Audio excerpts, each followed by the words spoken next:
Basically যেটা হয়, soup খাওয়ার ইচ্ছা হলে বাড়িতে easily chicken soup, vegetable soup বানিয়ে খায়। বাট চাইনিজ স্যুপ কিন্তু অনেকেই অনেক পদ্ধতিতে সেটা ঠিকঠাক মতো জানে না। আজ আমি একদম ইনস্ট্যান্ট চাইনিজ স্টাইলে চাইনিজ স্যুপ নিয়ে চলে এসেছি, ভাবলাম আপনার সঙ্গে শেয়ার করি। আশা করছি রেসিপিটা ফার্স্ট থেকে শেষ পর্যন্ত দেখলে অতি অবশ্যই বুঝতে পারবেন চাইনিজরা এমনভাবে প্রেজেন্টেশন করেন, ওনাদের আবভাব দেখে মনে হয় কত কিছুই না ইনগ্রিডিয়েন্টস লাগে, কতই না খাটনি, কতই না টাইমিংটা সময় লাগে। অ্যাকচুয়ালি ওটা একদমই রং। একদম 10 মিনিটের মধ্যেই চাইনিজ স্টাইলে চাইনিজ স্যুপ কিন্তু আপনার বাড়িতে ইজিলি কয়েকটা উপকরণের সাহায্যে বানাতে পারবেন।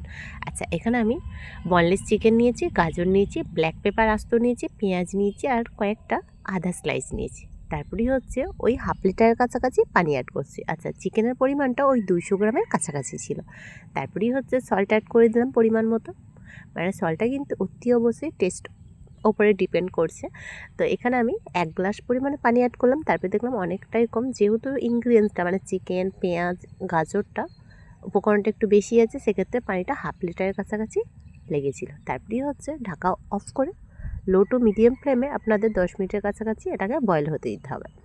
এই যে দেখতে পাচ্ছেন বয়েল অলমোস্ট এসে গেছে। এরপর হচ্ছে ঢাকাটা ওপেন করে চিকেনের মধ্যে যে এক্সেস ওই যে ফেনা ফেনা যে এক্সট্রা ময়লা থাকে সেটা কিন্তু অতি অবশ্যই ফেলে দেওয়াটাই বেস্ট হবে আর কি। তো সেক্ষেত্রে আমি এই ময়লাগুলো ওই যে ফেনা ফেনা হোয়াইট কালারের ওগুলো আমি কিন্তু একটু রিমুভ করে দেবো।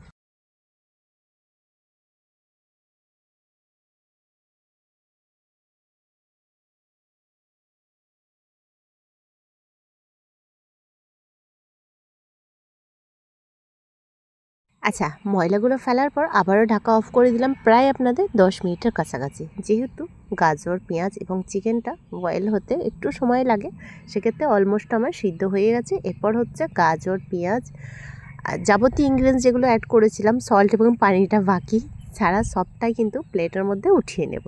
আর ওই যে পানিটা মানে আমাদের যে চাইনিজ স্যুপের যে পানিটা মেন স্টকটা যে, তার মধ্যে কয়েকটা ভেজিটেবল অ্যাড করব। তার আগে এগুলো উঠিয়ে নিই ফার্স্ট।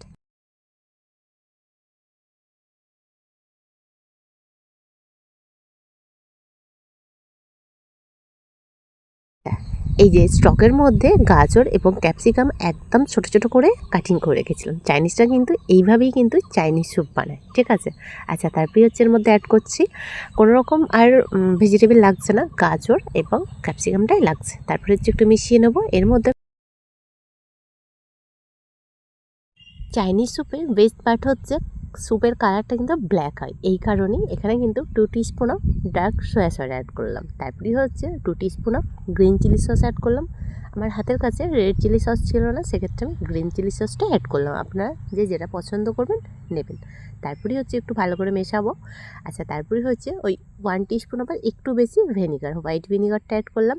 ব্যাস, আপাতত আর কোনো রকম সস লাগছে না। তারপরে ঢাকাটা অফ করে আবারও কিন্তু গাজর এবং ক্যাপসিকামটা যে অ্যাড করলাম সেটা একটু কুক করাতে হবে, সেক্ষেত্রে একটু ওয়েট করতে হবে ওই 6 থেকে 7 মিনিটের কাছাকাছি। তারপরে half teaspoon of pepper powder add করলাম। ব্যাস, আপাতত আর কোনো রকম মশলা কিংবা সস লাগছে না আমার। তবে হ্যাঁ, অতি অবশ্যই চিকেনটা যে একটু কাটিং করে রেখেছিলাম। আচ্ছা, চাইনিজ স্যুপের মধ্যে চিকেনটা কিন্তু এই কাটিংটাই বেস্ট হবে। আমরা নর্মালি যেরকম চিকেন স্যুপ করি, চিকেনটা একদম সরু সুতোর মতো কাটিং করি আর কি। তো চাইনিজ স্যুপে কিন্তু চিকেনটা একটু মোটা মোটা করেই রাখতে হবে।